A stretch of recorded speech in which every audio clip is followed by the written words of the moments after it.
All right. So our first question is, can you describe a typical day in your job? Absolutely. As a software engineer, I like to try to take advantage of my time zone. I am in an Eastern time zone. The rest of my teammates are scattered throughout the country, whether they be in Mountain Time or Central Time. So I like to get to the office nice and early.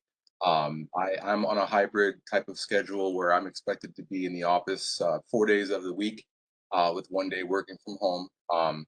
So I like to kick off by taking a look at the work that's assigned to me, making sure I understand the what the ask is, if it's a feature that I'm going to be updating or a feature that I'm going to be creating from scratch, right? I need to understand what the scope of the work is.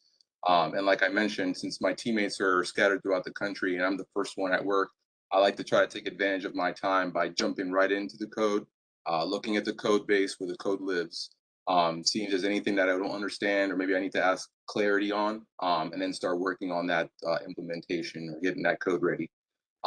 Once I complete some of the work that I'm going to do, I get prepared for the meetings that I have coming throughout the day. We have several meetings to kind of sync up with the team to make sure that we all understand what's the ask or what's asked of us as far as our features and tasks go. And then once the meetings begin for the day, they can be somewhat interruptive. So it kind of stops your flow of your thinking once you're in the code.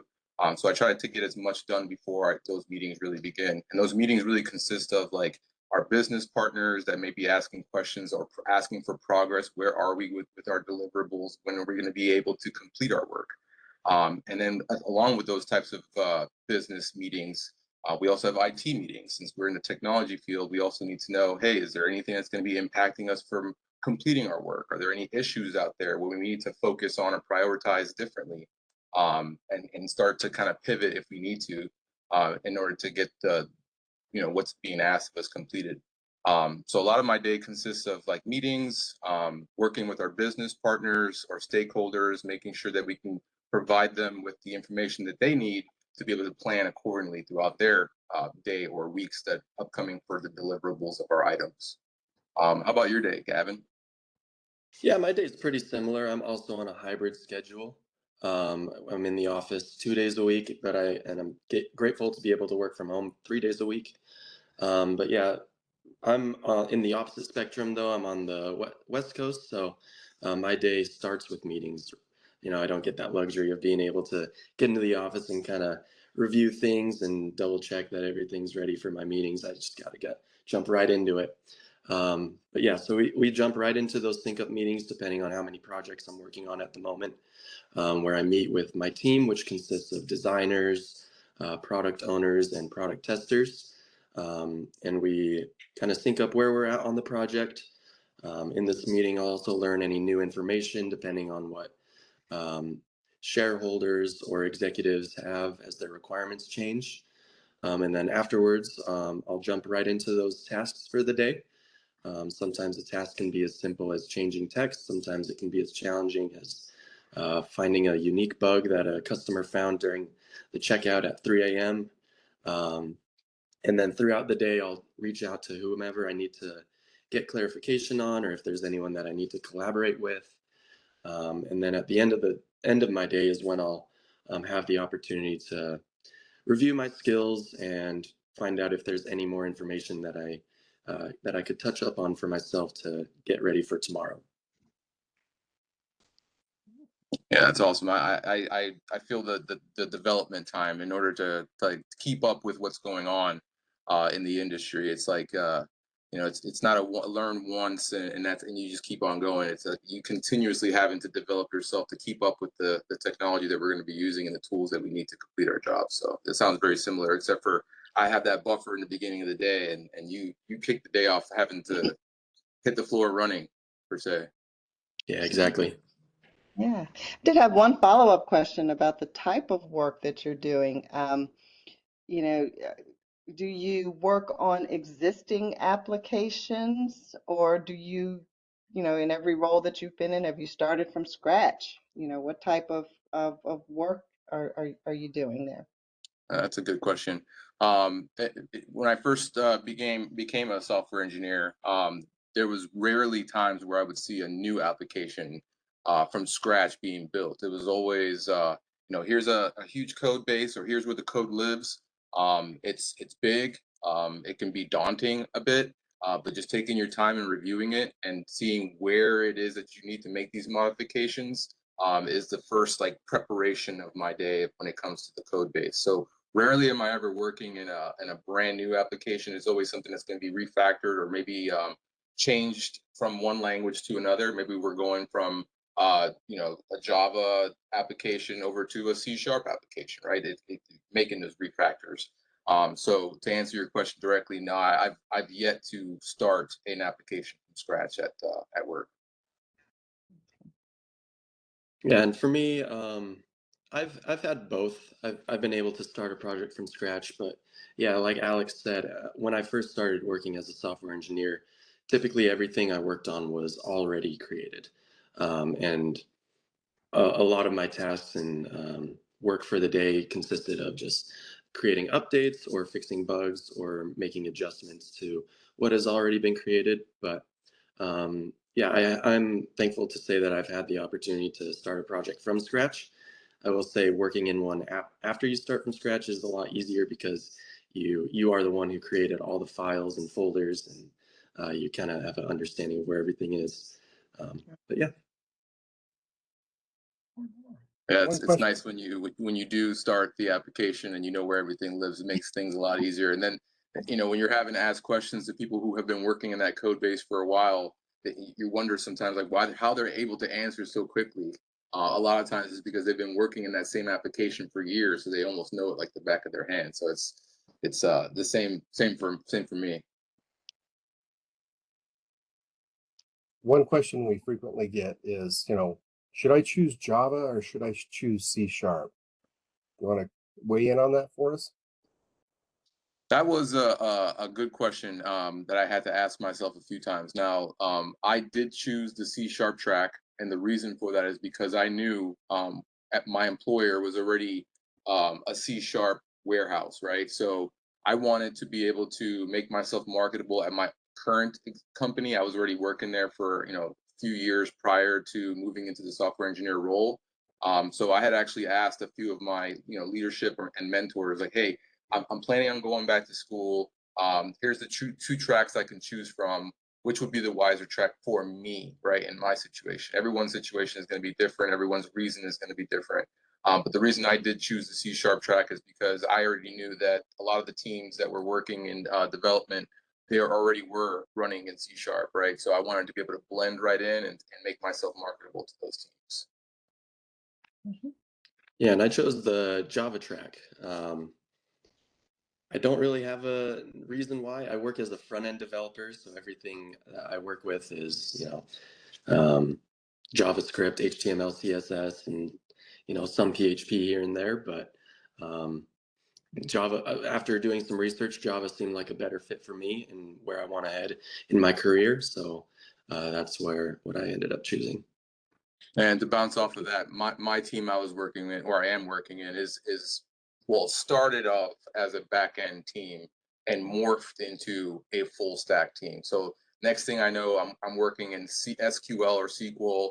I'm working in ASP.NET or the .NET framework using the C# language, and then having to also learn a little bit of front end and working in CSS and HTML, like you mentioned, a little bit of JavaScript, some React, right? So there was a learning curve. It wasn't like I was able to jump right in and start coding away. There was still things I needed to learn, but I was able to at least get the foundations that I needed to start and be able to read the language and then continue my development into, hey, what will we be working in?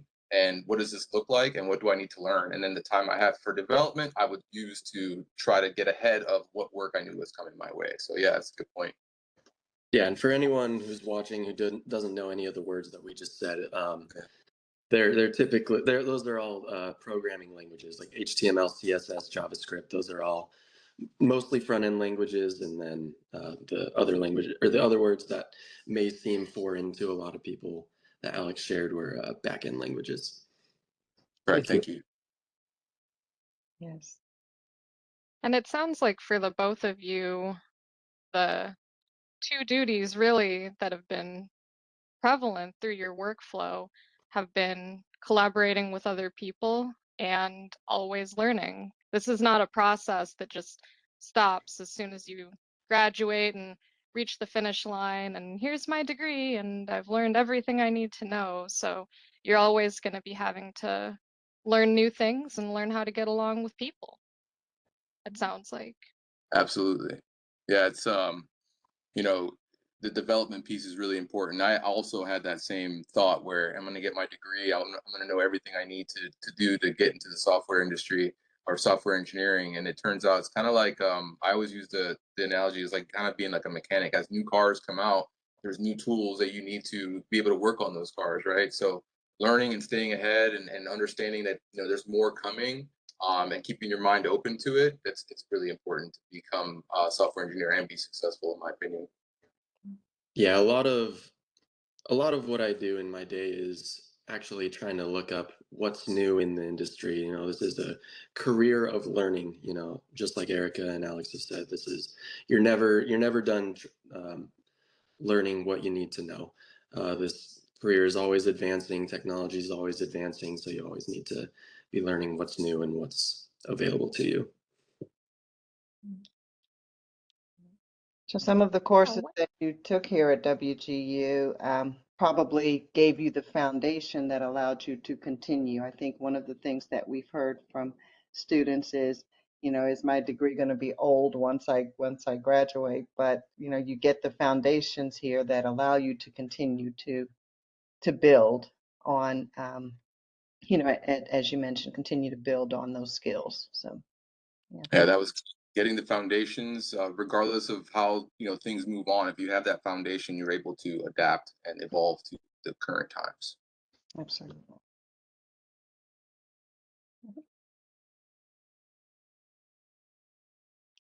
yeah. What other responsibilities would you say you find yourself facing on a day-to-day basis? For my main responsibilities, it really is as far as like what's assigned to me. That's my number one priority. I want to make sure that the work that's assigned to me is completed in the amount of time that I have. Right. I don't want to be the reason why a project may be delayed, right, or we miss our deadlines, right. So I make it a point to make sure that I complete my work. And then when I complete my work, I also need to make sure that the code is safe, good, safe code. Right. Are there any vulnerabilities that I may need to be aware of? And if so, I need to try to resolve some of those vulnerabilities. Vulnerabilities being like security issues, right? There are going to be ways to penetrate this code because I'm using out of date information or out of date patches to keep the code safe and secure, making sure there's no way for people to hack, for example, any of the projects or applications that we're working on. I'm also responsible for doing a lot of the code reviews. So as my teammates complete their work, they'll submit reviews where each software engineer will take one, assign one to themselves, kind of look over someone else's code. If you have any questions or wondering, hey, providing them feedback. Hey, why is this here? Hey, are we sure we need this code? So we'll do a lot of reviews, provide each other feedback, and then we'll implement that feedback to make sure that we're all on the same page and working together, and making sure we all understand. Also remaining available throughout the day. Even though my teammates are located throughout the country, there may be times they have to ask me questions for clarity for work that I had done previously, right? So if they're, hey, I'm looking over your code, this part doesn't make sense. Can you help me understand it? Absolutely. Just remaining available so you're not delaying other people's day, right? Or other people on my team's agenda for their day. They may have a good schedule they're trying to abide by, and if they can't get a hold of me, then that can cause issues too. And really just staying up to date on processes, because processes change every day at times, or it may feel like they're changing day to day. So making sure there's no changes that may impact the work that I'm doing, and making sure that I'm up to date on those items as well. Yeah, my main responsibilities as a front-end developer includes creating and adjusting the user interface that the client or customers interact with, making sure everything functions properly and adheres to the designs that the designers created. Usually they're constantly creating new designs, so I'll typically give my input on design complexity and whether something is viable or what my time frame will look like to create what they had designed. And sometimes that design will fall outside of our scope or our time frame of the project. And then sometimes I'll try to make it even more complex, make it harder for them, which probably isn't a good thing. But I'll also look for IT tickets or issues that come in from our clients and try to find out how they interacted with that and came across those issues, and I'll try to replicate them and fix them on the front end. Yeah. Yeah, that's a good point too. The designers usually will provide us some designs, and if some things, because they're not software engineers, they're mocking up what they want it to look like, but the capabilities as far as like what your first version may look like, they may be leagues past our prototype, right? So let's just get a prototype going. Let's get it functional, and then we can worry about the fun stuff, right? Like we can work on the shiny objects per se later on, but let's get it working. Let's get it functional how you envision it to be, and then we can go from there and start building upon it. So that's also a good point of having to get clarification from the designers, or even them getting clarification from the software engineers to make sure that something is capable and it's not going to take too much time to do.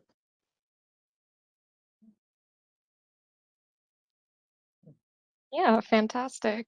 It sounds like for both of you, there's a lot of collaboration happening, and not just with other engineers, but with all members of the team, with clients, designers. How do you collaborate in these environments? Yeah, that's the fun part. Since like I mentioned in the beginning, we're all in different time zones. So finding that magic time where we all have time to meet on Zoom, or whatever application we're using. It could be Zoom, it could be WebEx, it could be anything, right? But 90% of the time, we're all meeting through Zoom, and it's not only like you said, software engineers, stakeholders, business partners, but sometimes there's leadership that just wants to get involved in the process and wants to know exactly where we're at, and what it looks like and what the deliverable dates are going to be. Are there going to be any changes? Do we have anything that's going to impact our work, or any risk of us not completing our work?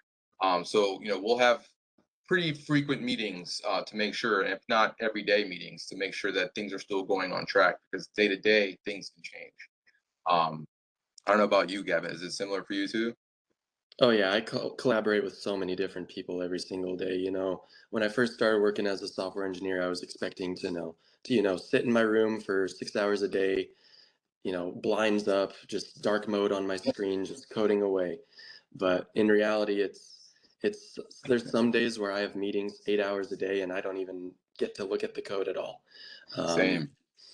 there's constantly new questions that you're collaborating with people. You're trying to get clarification on issues. But typically my day involves collaborating with designers through a tool called Figma, which is a place where the designers can update and show me prototypes of how the front end should look. And from there, I can give my critiques or give my okay on like what I think things or how I think things are looking. Um, with business analysts and product managers who typically run the projects that we're working on, I'll interact with them through a tool called GitLab, which is where our code repositories live, and they also can create issues or tasks that can give context to what I'm working on. And then we'll also just message throughout the day through specific messaging tools that the company uses.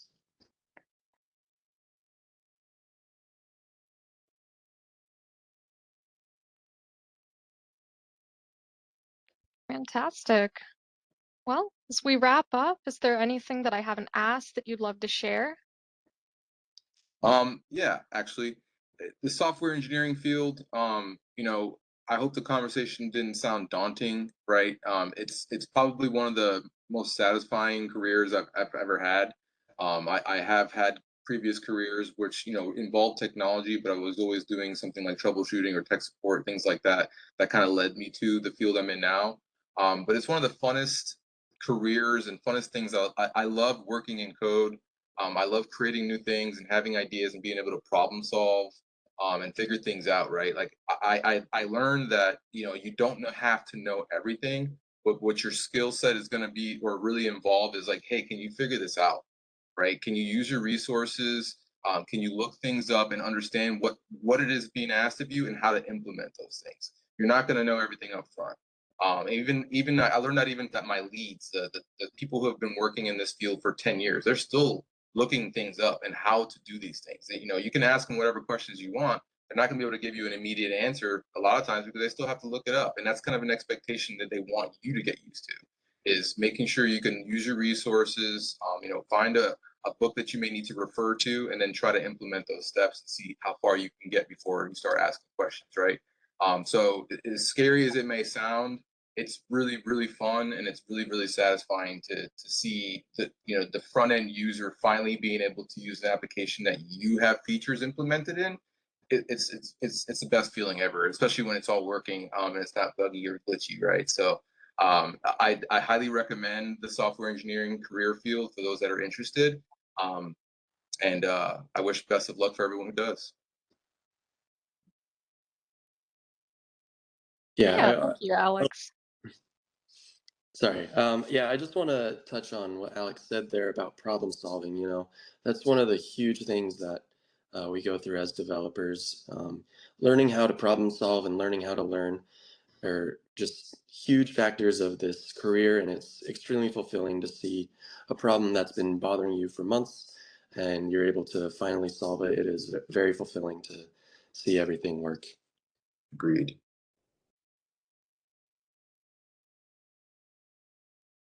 Yes, thank you, Gavin. And thank you, Verna and Vinny, for joining us today. We hope that you've found this conversation insightful. And please, if you have any questions about the software engineering program or field, feel free to contact us and learn more.